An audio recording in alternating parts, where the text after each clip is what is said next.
Nobody in that room really knew me. Not really. They knew Fred Tucker, the quiet one, the single one, the one without a wife or kids or anything worth mentioning at a New Year's toast. That was fine. Because I learned something a long time ago that most people never figure out. When you're quiet, people stop paying attention to you. And when people stop paying attention to you, you can build an entire life right in front of them and they'll never see it coming.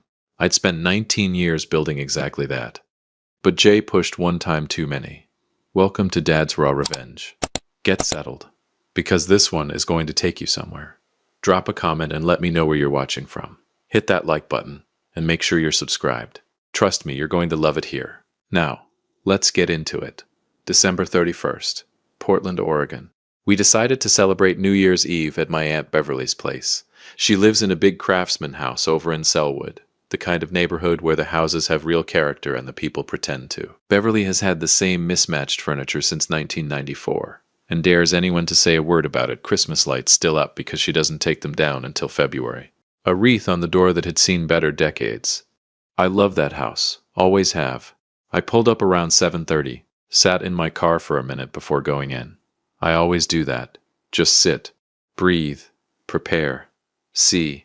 I love my family. I genuinely do. But walking into a room full of Tuckers on New Year's Eve requires the same mental preparation as walking into a deposition. You have to know who's going to say what, decide ahead of time how much you're going to let it land, and remind yourself that sparkling water is a perfectly acceptable New Year's Eve drink, and anyone who says otherwise can mind their business. I grabbed the bottle of wine I brought, good wine, not the kind you grab off the discount shelf at 9 p.m., and went inside. The house was already warm and loud the way Beverly's house always is. Music going. The smell of everything good coming from the kitchen. Her living room packed with the particular comfortable chaos of people who've been celebrating together long enough to stop performing for each other. Almost. I said my hellos. Hugged Auntie Beverly. She grabbed me the way she always does, both hands, like she's making sure you're still real. She smelled like her perfume and kitchen spices, and something that just smelled like her specifically, the way certain people have a smell that means safety. You look thin. She pulled back and examined my face the way aunts do. Auntie, I weigh the same I've weighed for 15 years. You look thin. She said it again like I hadn't spoken. Pressed a plate of something into my hand before I could argue. That's Beverly. The conversation is a formality. The food is the real communication. I made my way into the living room, and that's when I heard him. Jay. My brother Jay Tucker has a laugh that enters a room about 4 seconds before he does. Big, booming, calibrated, whether he knows it or not, to make sure everyone knows he's arrived. He was standing near the fireplace holding court, his wife Donna beside him in a red dress, laughing at something he'd just said. My cousin Derek across from them, nodding along with the particular enthusiasm of a man auditioning for the role of best audience. Derek has been laughing at Jay's jokes since 1987. Some men find their calling early. Jay is 6 years younger than me, 45 years old, has somehow decided that makes him the authority on how a man's life is supposed to look. Good job if you can get it. He spotted me across the room, and his face opened up into that wide, easy grin. Freddie. He only calls me Freddie in public. I've asked him not to. He does it anyway because Jay does what Jay wants and always has. He grabbed my shoulder when I got close, one of those grips that's supposed to feel like affection but lands like a point being made. Man, I wasn't sure you were coming. Figured you might be home with, I don't know. What do you do on New Year's Eve, Fred? Same thing I'm doing now.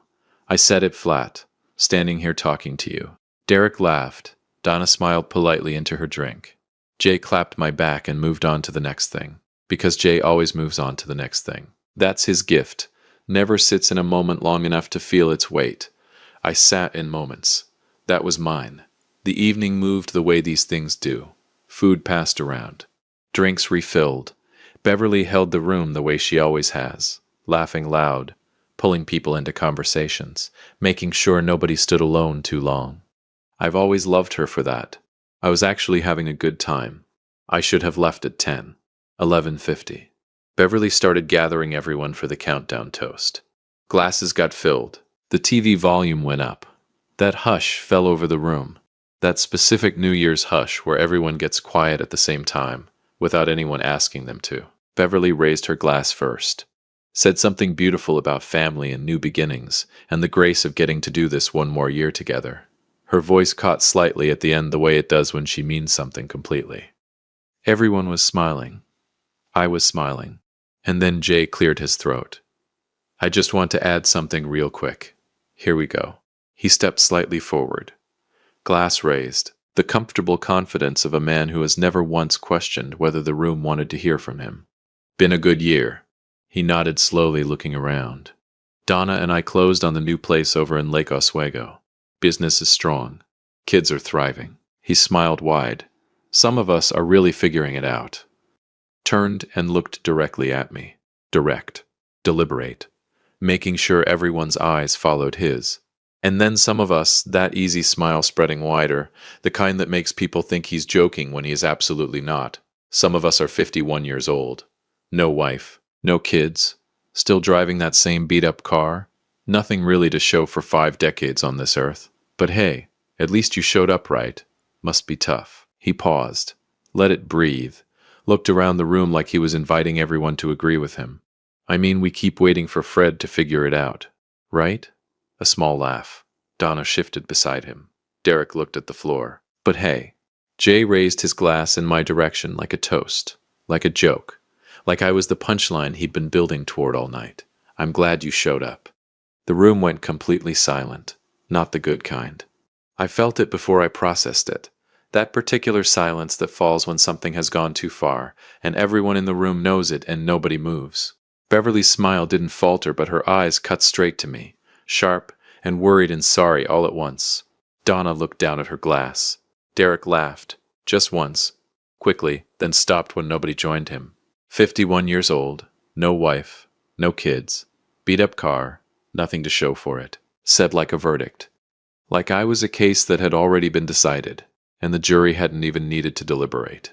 I looked at my brother standing there with his Lake Oswego house and his strong business, and his kids are thriving, and I felt something move in my chest. Not anger. Something quieter than anger.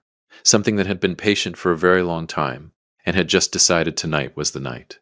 I set my glass down on the side table. Slowly. The way you set something down when you want your hands completely free. Don't worry about me, Jay. My voice came out even. Calm. Almost bored.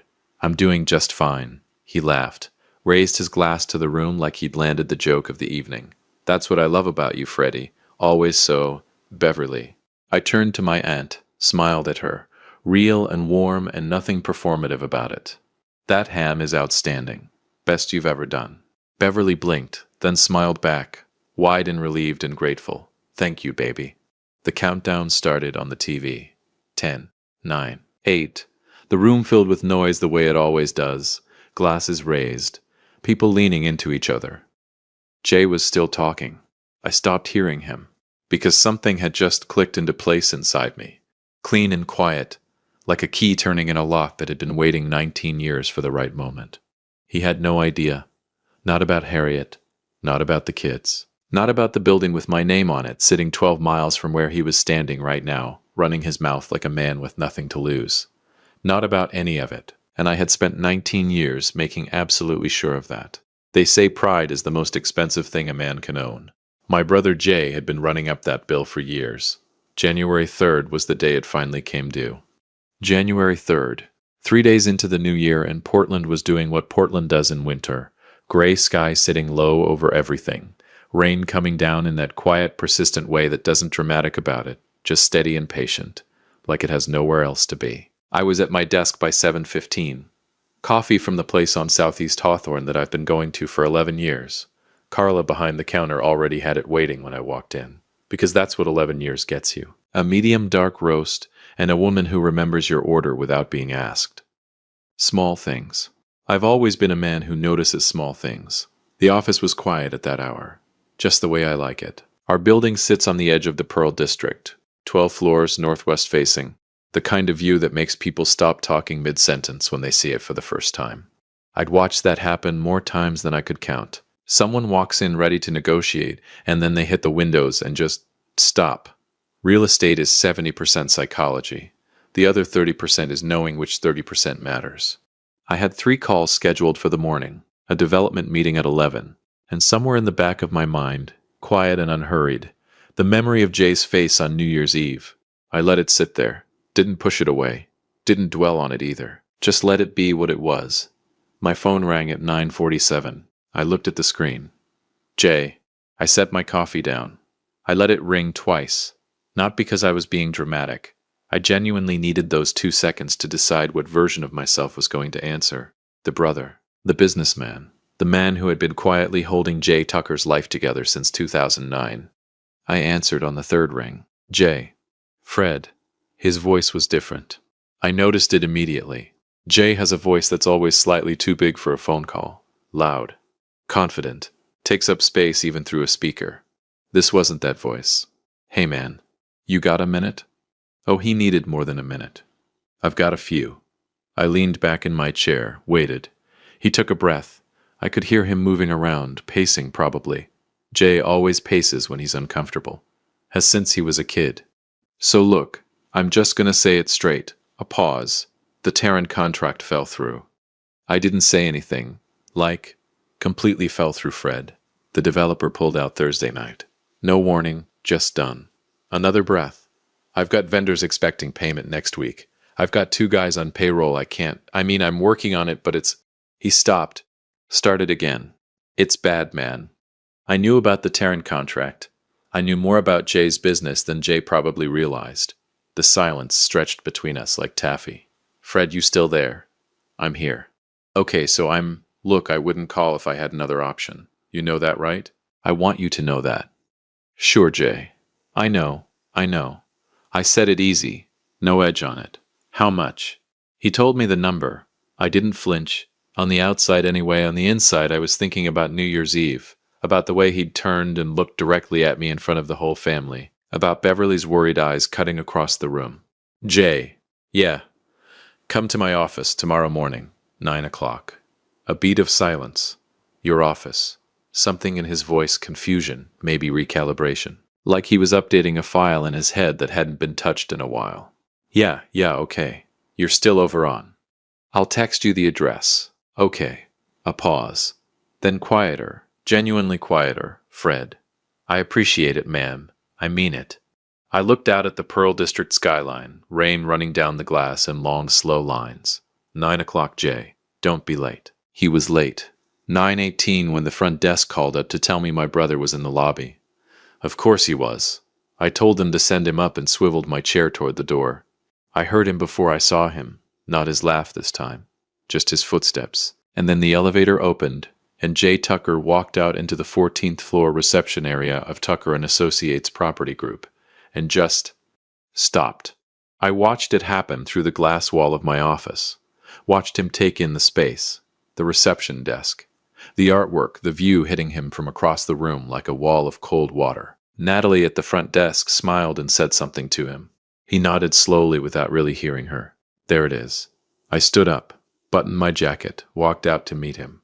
Jay looked at me, really looked at me, in a way he hadn't in probably 20 years. Fred, he gestured vaguely at the space around him. How long have you? Come on back.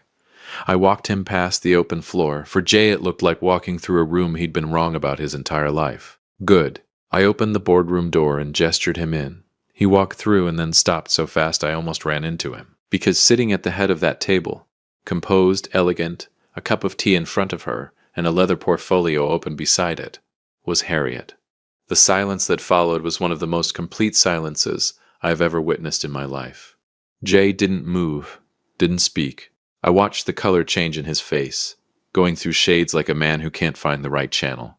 There she was, the woman he'd called too quiet, too simple, not the kind of woman a man like him ends up with. He'd said that, out loud, to her face, 22 years ago in the parking lot of a cheesecake factory in Beaverton. She'd told me that story on our second date, and I'd thought, this woman is going to change my life. I was right. Harriet looked up from her portfolio, met Jay's eyes, smiled the way she always smiles, warm and completely unrattled, like she'd been expecting him, like this was just another Tuesday. Jay. Her voice was calm as river water. It's been a long time. Jay turned to me, back to her, back to me. Fred, what how? He couldn't finish a sentence, just kept starting new ones and running out of road. I pulled out the chair across from Harriet and sat down, nodded at the seat beside him. "Sit down, Jay." He sat, slowly, like a man who'd forgotten how chairs worked. I opened the folder in front of me and slid a single photograph across the table. He looked down at it. Fred and Harriet on their wedding day. Spring in Portland, 2005. Cherry blossoms coming down like slow pink snow in Lad's edition. Harriet in ivory. Me in a charcoal suit that Harriet had picked out because she said I had no business choosing my own clothes for important occasions. She wasn't wrong. And then the second photo. Our 3 kids. Russell 14 now, already taller than me and deeply unimpressed by everything. Nora 11, sharp as a tack and has her mother's eyes. And little Davis 8 years old and built like a small freight train. Jay stared at those photos for a long time. I let him stare. Finally he looked up. His voice had gone somewhere small. 19 years. 19 years. I said it clean. No drama on it. Just a fact. And you never said anything. Not once. To anybody. Harriet spoke before I could. We didn't feel the need to announce our life to people who weren't paying attention to it. Lord, I love this woman. Jay looked at her. Something moving across his face that I hadn't seen before. Not embarrassment exactly. Deeper than that. The particular look of a man realizing that the story he'd been telling himself about other people's lives was never the true story. Harriet, he stopped, started again. I didn't know. I want you to know I know why you're here, and I'm going to help you. Because you're my brother, and that means something to me whether it means something to you or not. He exhaled. But first, I folded my hands on the table, looked at him steady. I needed you to sit in this room, in my building, across from my wife. I let that word land, wife, and understand exactly who you were talking to on New Year's Eve. The rain tapped against the 14th floor windows. Jay Tucker, loud, flashy, always the favorite Jay, sat across from me with nothing left to say. First time in 51 years. If you have been listening for a while, do us one quick favor. Subscribe. A lot of people watch without ever doing it, but it costs you nothing and it means everything to us. Hit the like button while you're at it, and drop your thoughts in the comment. Jay was still sitting across from me in that boardroom, looking like a man who'd walked into a building expecting a storage closet and found a cathedral instead. The photos were still on the table between us. Our wedding day. The kids. 19 years of a life he never bothered to ask about. I'd waited a long time for this moment. And now that it was here, I wasn't angry. I wasn't triumphant. I was just settled, like a house that had finally stopped shifting on its foundation. Harriet had her hands folded on her portfolio, patient, unbothered. The way she always is when something important is happening. She goes still like the eye of a storm and lets everything else move around her. Jay kept looking at the photos, then at me, then at Harriet, like he was trying to triangulate something that refused to line up. Finally he said, "How did you two even?" He gestured between us. "I mean, when did this?" 2 months after you ended things with her. I said it plain. We met at a fundraiser over in the Alberta Arts District. She spilled coffee on my jacket. I told her it was fine. She didn't believe me. I glanced at Harriet. She bought me a new jacket anyway. I liked that about her. I looked back at Jay. She does what she says she's going to do. Unlike some people at this table. Jay rubbed the back of his neck. That thing he's done since childhood when he's cornered and knows it but hasn't figured out his next move yet. "Fred, man," his voice dropped. "Why didn't you ever tell me? All these years, not once. Why?" I looked at him for a long moment. Calm, unbothered, the way a man looks at a question he's known the answer to for a very long time. Because I never felt the need to share my life with people who had already decided what my life was. I let that sit. Jay opened his mouth, closed it again. First time I had ever watched my brother have absolutely nothing to say. Harriet quietly set her cup down, let the silence breathe exactly as long as it needed to. Then Jay looked at her, something moving across his face that I hadn't seen there before. Not embarrassment exactly, something deeper than embarrassment. The particular expression of a man who has just realized that the story he'd been telling himself about other people's lives was never the true story. Not even close. Harriet, he stopped, tried again. Back then I said things I had no business saying, to your face, in that parking lot. He exhaled. I know sorry doesn't cover it, but Jay, her voice was gentle, not warm exactly. Gentle the way a doctor is gentle right before they tell you the truth. I stopped needing your apology a very long time ago. She paused. I have a beautiful life, a full one. She glanced at me, those eyes doing that thing they've done to my chest for 19 years. Your brother made sure of that. Jay looked at me, something raw and unguarded sitting right behind his eyes. Fred. His voice came out rough at the edges. I want to say something and I need you to actually hear me. I'm listening. I've been an idiot. He said it straight. No decoration on it. Not just New Year's. Not just tonight. I mean, my whole life with you I've been an idiot. I let that land. Let it mean exactly what it meant. Jay. I leaned forward, elbows on the table, voice still quiet. I never needed volume to make a point. I want to walk you through something, just so we're clear, just so there are no more misunderstandings between us going forward. He nodded. March 2009. I watched his face. You were 4 months behind on rent. You were about to lose the apartment. Donna was pregnant with your first kid. You remember that? His jaw tightened. Yeah. You called me at 11 at night. I wired the money by 7 the next morning. You said you'd pay me back in 60 days. I paused. You never mentioned it again. You came to me on a Sunday, showed up at my door without calling. I sat with you for 4 hours going through your books. I restructured your pitch. I kept my voice even, steady like I was reading a weather report. You were back on your feet by February. Jay's throat moved. January 2015. The loan. I let that one sit for a second. The bank didn't approve that, Jay. I guaranteed it personally. Put up assets as collateral. The banker was a client of mine. I called in a favor I'd been holding for 3 years. I looked at him directly. You threw a party when it came through. Told everyone you'd finally gotten the bank to believe in you. I'm not telling you this to hurt you, and I meant that. Every word. I'm telling you because you stood up in Beverly's living room in front of our entire family and implied that my life was small, that I had nothing, that I was somehow, I searched for the right word, less than. I sat back, and I needed you to understand what less than actually looked like, and what it didn't. Jay Tucker, who always had something to say, who never met a silence he didn't want to fill, said absolutely nothing. First time in recorded history. Harriet quietly closed her portfolio, stood up, smoothed her jacket, gave me a kiss. I have a 10 o'clock. She looked at Jay one last time, not unkindly, just, finally, like closing a book she'd already finished. It was good to see you, Jay. Take care of yourself. And she walked out. We both watched her go. Jay stared at the door for a moment after it closed. Then he turned back to me, and I saw it, the thing I hadn't expected to see. His eyes were wet. Not crying. Jay Tucker would not cry in a boardroom. But close. Closer than I'd ever seen him. Fred. His voice came out rough at the edges. I've been an idiot my whole life, haven't I? It wasn't really a question. You've had your moments. I said it dry. Couldn't help it. 19 years of Harriet rubbing off. Something flickered across his face. Almost a smile. Almost. What do I do now, man? Just, what do I do? I stood up, buttoned my jacket, walked to the window and looked out at the Pearl District below. The rain was finally starting to ease up.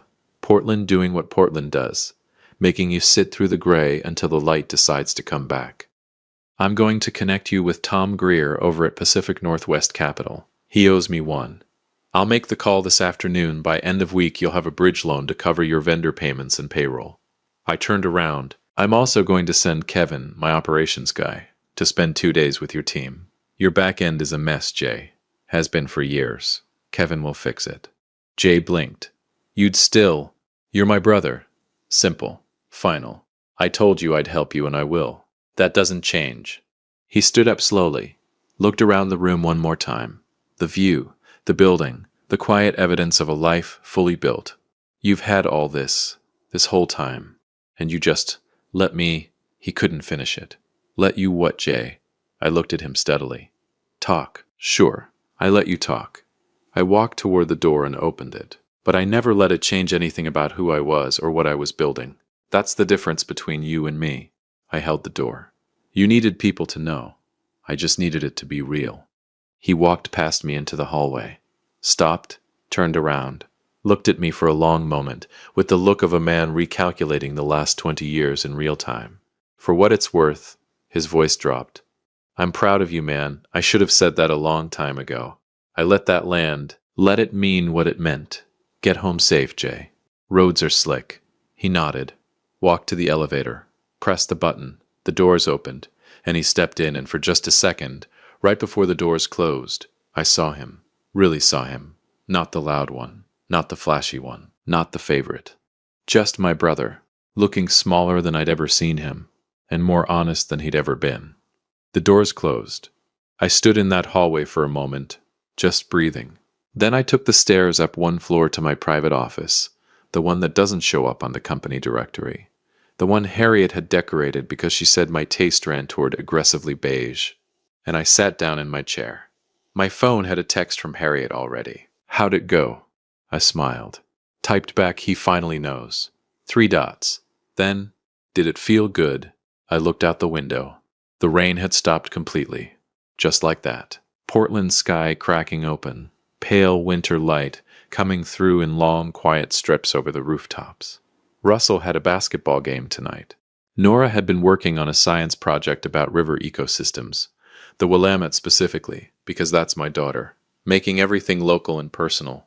Davis had requested tacos for dinner with the focused intensity that only an 8-year-old can bring to a food decision. I typed back. It felt like enough. See you at 6. Tell Davis yes to the tacos. I set my phone face down on the desk. Outside the window, Portland was waking back up. Streets shining, light returning. The city moving forward the way cities do, unbothered and unhurried.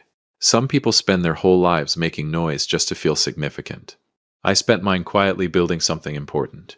If you enjoyed this story, join our community by hitting that like button and subscribing for more real, raw, and family stories.